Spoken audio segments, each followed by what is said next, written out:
बाद अब पटना में छात्रों का सबसे बड़ा आंदोलन हो रहा है और आज छात्रों पर वाटर कैनन से छिड़काव किया गया। छात्रों को डिटेन किया गया और घसीट घसीट कर गाड़ियों में डाला जा रहा है जैसे वो कोई अपराधी हो। इस देश में शिक्षा मांगना सबसे बड़ा अपराध है और छात्रों को अपराधी की कैटेगरी में डाल दिया जाता है। यही हो रहा है पूरे हमारे देश में। सोचिए किस तरीके से पहले तो लगातार सीजीआई के द्वारा एक बयान आता है कि देश के जो बेरोजगार युवा है उनको कॉकरोच बता दिया जाता है और सोचिए अब बीपीएससी आयोग के एक अधिकारी छात्रों को कहता है कि ये कुत्ते हैं, हाथी चले बाजार तो कुत्ते भौंके हजार। इस तरीके की अपमानजनक टिप्पणी कर और सोचिए किस तरीके से थेथराई के साथ हंसने का काम करते हैं, लेकिन छात्रों की जो दशा और दिशा है दोनों ही बिगड़ती जा रही है। लगातार लोग 20 दिन लगभग हो गए हैं पटना के अंदर भूख हड़ताल पर बैठे हैं, लेकिन देश में कोई भी मिनिस्ट्री मीडिया आपको एक खबर नहीं दिखाएगा क्योंकि वो बीजेपी शासित राज्यों में गठबंधन की सरकार है।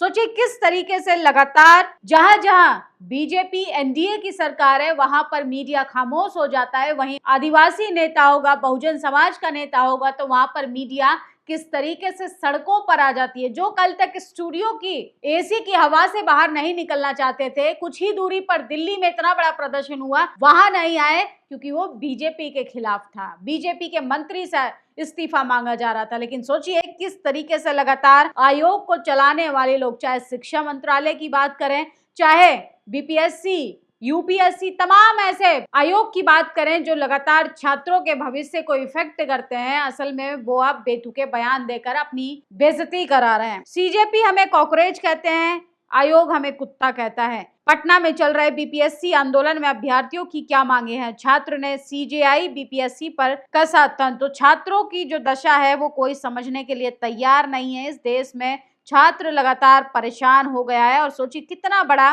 प्रदर्शन हो रहा है। बिहार में छात्रों के ऊपर कराई जा रही है बारिश वाटर कैनन से और छात्रों को गर्मी का एहसास ना हो, इस तरीके के तंज हो रहे हैं। और सोचिए छात्रों का दोष क्या, यही आप कांवड़ यात्रा में जाएंगे, धर्म का डंडा और झंडा उठाएंगे तो आप पर फूलों की बरसात कराई जाएगी। बीपीएससी होश में आओ, छात्र अपनी जायज मांग को लेकर लड़ाई लड़ रहे हैं। बैरिकेड पर छात्रों ने चढ़कर किस तरीके से आक्रोश दिखाया है, क्योंकि सत्ताधारी लोगों को क्या पता कि पेपर लीक से पेपर लीक नहीं होता है, बच्चों का पूरा भविष्य एक पेपर पर टिका होता है। सोचिए नीट जैसी परीक्षाएं लगातार लीक हो जाती हैं, पेपर आउट हो जाता है। अब बीपीएससी को लेकर छात्रों में आक्रोश देखने के लिए मिल रहा है। मांग थी 17वीं बीपीएससी परीक्षा रद्द कर दोबारा परीक्षा कराने की, लेकिन जवाब में मिला बैरिकेड। छात्रों से बसते बसते छात्रों का रास्ता रोकने वाली छात्र विरोधी भाजपा।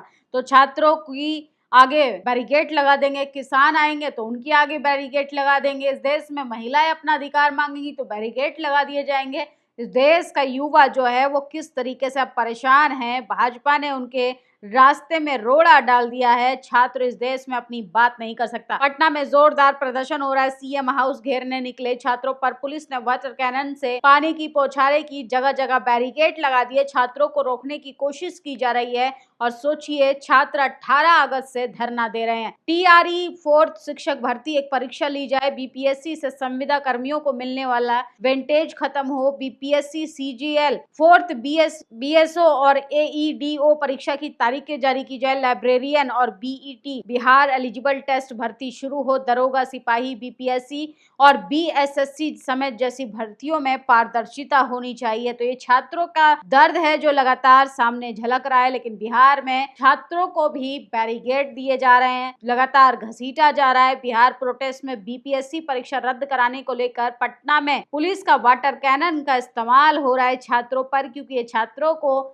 देशद्रोही बता दिया जाएगा, क्योंकि ये सिस्टम में बैठे लोगों से अपने अधिकारों की मांग कर रहे हैं। बिहार में 17वीं बीपीएससी परीक्षा रद्द करने की मांग को लेकर गांधी मैदान से राजभवन की ओर बढ़ते हुए छात्रों ने बैरिकेड तोड़ दिए। और सोचिए ये देश के हालात हैं कि इस देश में शिक्षा की बात करने वाले को किस तरीके से दोयम दर्जे का नागरिक बना दिया है। कुंभ के बजट का 0.1% भी मिलता तो बंद नहीं होते 100 से ज्यादा स्कूल। सुप्रीम कोर्ट के जज की टिप्पणी। सुप्रीम कोर्ट के जज जस्टिस प्रसन्न बी बराले ने शिक्षा व्यवस्था की स्थिति पर चिंता जताते हुए कहा कि कुंभ के बजट का सिर्फ 0.1% हिस्सा भी शिक्षा पर खर्च किया जाता तो सरकारी स्कूलों को बचाया जा सकता था और बचाया भी जा सकता है। लेकिन सोचिए किस तरीके से कांग्रेस जनता पार्टी के तमाम कार्यकर्ताओं पर एफआईआर कराई जा रही है, उनको डराया धमकाया जा रहा है, उनको किस तरीके से लगातार पीटा जा रहा है, उन पर पत्थरबाजी की जा रही है। और ये सब इसलिए हो रहा है कि वो स्कूलों की बात कर रहे हैं।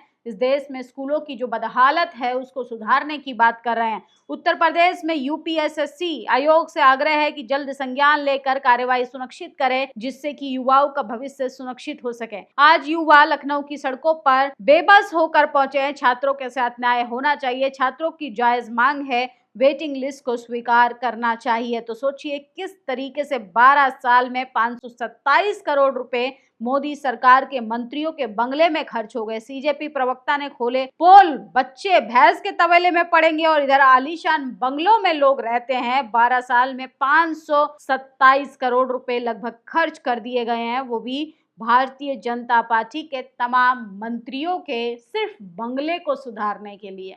बच्चों का भविष्य जाए चूल्हे में, बच्चों को शिक्षा मिलेगी भैंस के तबेले में। बच्चों को पढ़कर कैसे अनपढ़ रहेगा इंडिया, तो कैसे बनेगा विश्व गुरु। सोचिए किस तरीके से देश में मजाक बना दिया गया है। 17वीं बीपीएससी परीक्षा को रद्द करने अन्य मांगों को लेकर छात्र और पुलिस के बीच भारी झड़प हो रही है। प्रदर्शनकारी गांधी मैदान से मुख्यमंत्री आवास राजभवन की ओर निकले थे।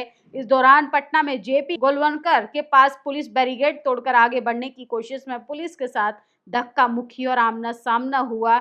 वीडियो में आप देखते जाइए। तो सोचिए किस तरीके से लगातार छात्रों के भविष्य को अंधकार में ढकेल दिया है। तो बैरिकेड तोड़कर छात्र आगे बढ़ रहे थे, जो प्रशासन ने लगातार उनको रोकने की कोशिश की है। कुंभ के बजट का 0.1 भी मिलता तो बंद नहीं होते 100 से ज्यादा स्कूल। सुप्रीम कोर्ट के जज की टिप्पणी। तो लगातार मनुस्मृति में शूद्रों को यानी एसटी, एससी, ओबीसी बहुसंख्यक लोगों को, जो कि गरीब भी है, उनको, दलित, पिछड़े, आदिवासियों को शिक्षा से मनाही है सीएम योगी आदित्यनाथ। मनुस्मृति के कट्टर समर्थक है, इसलिए ये भी स्कूल को बर्बाद कर रहे हैं ताकि गरीब, पिछड़े, दलित और अल्पसंख्यक बच्चे पढ़ ना सके। इनके एजेंडे में स्कूल नहीं, सिर्फ इनके एजेंडे में है कि आप स्कूल की बात मत करो। आप लगातार इस देश में मुसलमानों को टाइट करो, इस देश में लगातार मस्जिद के आगे नंगा नाच करो, दलितों के साथ एट्रोसिटी करो, तो आपके ऊपर फूलों की बरसात कराई जाएगी। वहीं आप अगर शिक्षा की बात करेंगे तो आपको लाठियां मिलेगी, बैरिकेड मिलेगी, वाटर कैनन। और सोचिए देश की राजधानी में तो पायलट गन तक चला दी गई थी।